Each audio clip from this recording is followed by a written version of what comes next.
Welcome back to channel. നമ്മൾ ഇന്ന് അമ്പലപ്പുഴയിലോട്ട് പോവുകയാണ്. രാവിലെ തന്നെ നമ്മൾ ട്രിവാൻഡ്രം റെയിൽവേ സ്റ്റേഷനിൽ നിന്ന് ആലപ്പുഴ റെയിൽവേ സ്റ്റേഷനിൽ എത്തിയിരിക്കുകയാണ്. നിങ്ങളിപ്പോൾ ഈ കാണുന്നത് നമ്മൾ തലേ ദിവസമാണ് എത്തിയത്. അപ്പം അമ്പലപ്പുഴയുടെ നൈറ്റ് വ്യൂ ആണ്.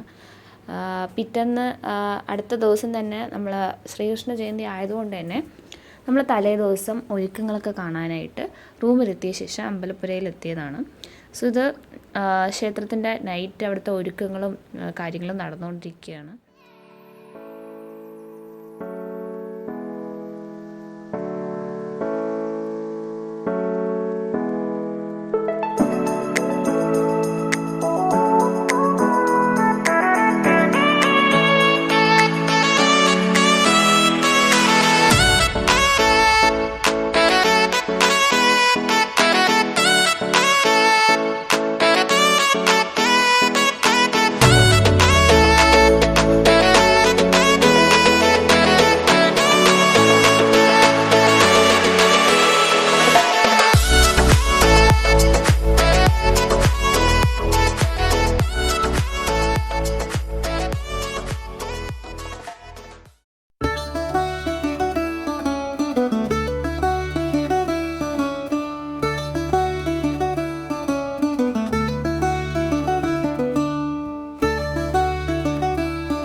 ശ്രീകൃഷ്ണ ജയന്തി ആയതുകൊണ്ട് തന്നെ രാവിലെ തന്നെ ഉത്സവവും ഘോഷയാത്രയും ഉറിയടിയൊക്കെ കഴിഞ്ഞിട്ട് ആന അമ്പലത്തിൻ്റെ അകത്തോട്ട് വരുന്ന ദൃശ്യമാണ് നിങ്ങളിപ്പോൾ കാണുന്നത്.